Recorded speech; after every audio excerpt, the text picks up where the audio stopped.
Nauwi sa banggaan ng dalawang Supreme Court Justices ang pagpayag ng Korte Suprema na makapagpiansa si Senator Juan Ponce Enrile para sa kasong plunder na isang non-bailable offense. Giit ni Supreme Court Associate Justice Lucas Bersamin na siyang nagsulat ng desisyon o ang ponente, nilabag di mano ni Associate Justice Marvic Leonen ang confidentiality rule ng Korte Suprema na hindi dapat isinasa publiko ang kanilang deliberasyon. Si Justice Leonen ang naglabas ng dissenting opinion sa pagbibigay ng piyansa sa kaso ni Enrile. Live mula sa Quezon City, may report si Joseph Morong. Joseph? Jessica, nag-aaway nga ang dalawang maestrado ng Korte Suprema, itong sina Associate Justice Marvic Leonen at Lucas Bersamin dahil nga doon sa desisyon ng Korte Suprema na payagang magpiyansa itong si Senador Juan Ponce Enrile.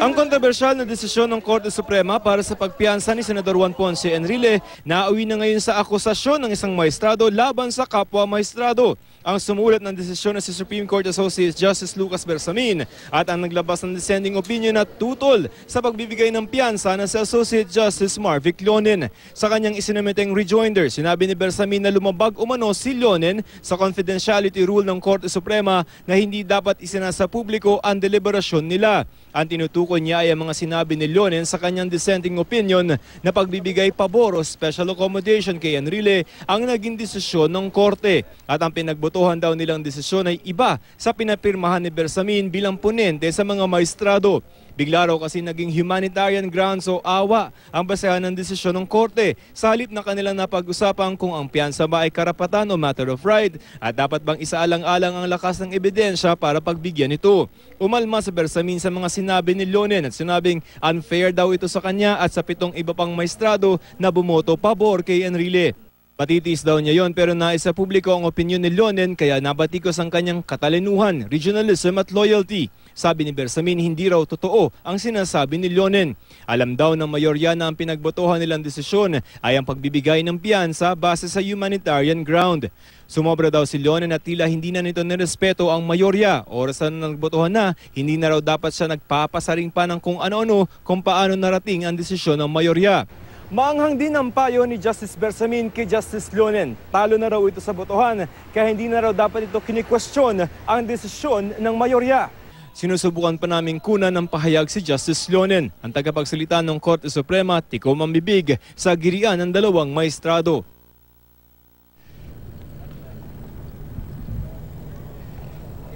Jessica, gusto sana ni si Justice Bersamin na talakayin kanina sa kanilang en banc session yung kanyang rejoinder pero hindi natuluyan. Ang mangyayari ay sa susunod na en banc session sa September 1 pag-uusapan ng mga maestrado itong rejoinder nitong si Justice Bersamin dun sa dissenting opinion ni Justice Leonen, Jessica. Sa ngayon, ang nakikita lang na nagbabanggaan o nagbabangayan itong si Justice Bersamin and Justice Leonen, Joseph. Pero ang boto, di ba, 8-4? So, dalawa lang correct, ba sila? Jessica.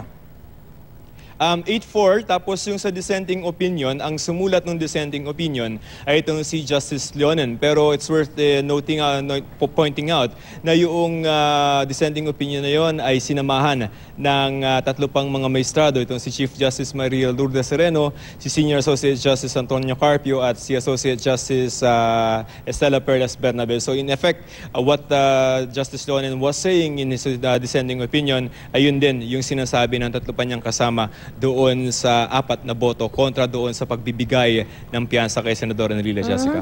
Cast in stone ba itong patakaran ng Supreme Court na yung deliberations ay hindi dapat na isa sa publiko? Kasi parang in the past, Joseph, may mga naaalala rin akong lumabas sa media na mga deliberation proceedings o minutes ng kanilang deliberation. So at least yung mga decision nila makikita mo, di ba?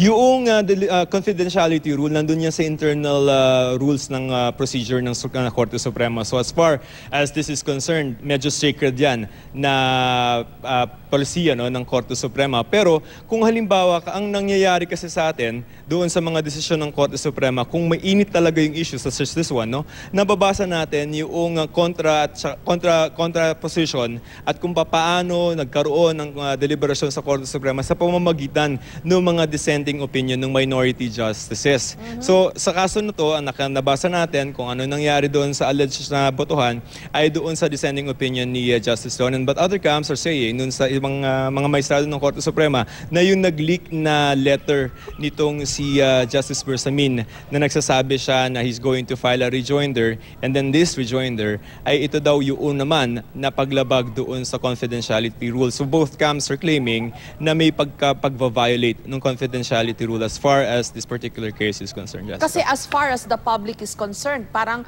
okay din na napag-uusapan ito in the open, di ba? Although, pwede rin sabihin na kasi 8-4 yung boto nakapag-desisyon yung Supreme Court, collegial body yan, and kung ano man yung mga naging desisyon, yun na yun. So, kumbaga, yun na yun Parang may kanya-kanyang boto at opinion yung mga justices ng Supreme Court, kahit malakas din yung dissenting opinion. Ganun kung sino ang lamang sa boto, yun na yun. In fact, that is the opinion of si Justice Bersamin sa kanyang rejoinder na parang nangyayari naman talaga na may natatalo sa botohan. Ang nangyari kay Justice Lonen ay natalo siya doon.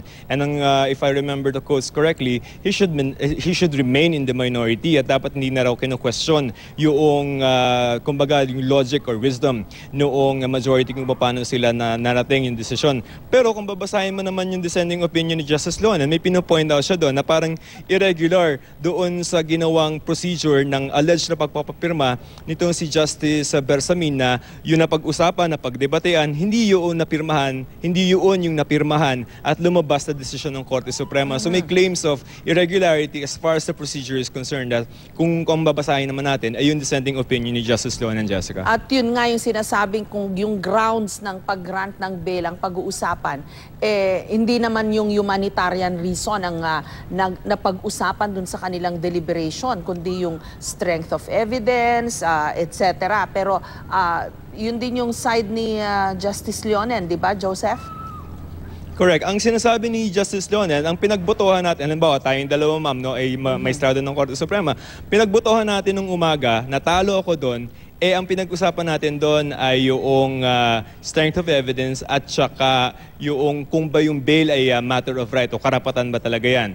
Tapos nung nagpaikot ka na, according to the narration of Justice Lonen, di nanalo ka, di ba? Nagpaikot ka ng pirma, parang hindi naman yan yung napag-usapan natin. So yun yung claim nito si Justice Lonen. Tapos if we push the argument further, kung pupunta ka doon sa humanitarian ground, parang may problema dyan kasi parang ngayon lang natin narinig na mag-grant ng bail based on humanitarian ground at walang basis in law according to Justice Lonen. So ganun yung nagiging kumbaga banggaan ng dalawang maestrado ng Korte Suprema sa ngayon, Jessica. Ang confirm lang yan or deny ay yung 7 iba pa na bumoto along with Justice Bersamin. At gayon din, yung 3 iba na kasama naman ni Justice Lonen sa pagboto ng pag-dissent sa desisyon na yan. Maraming salamat sa iyo, Joseph Moro.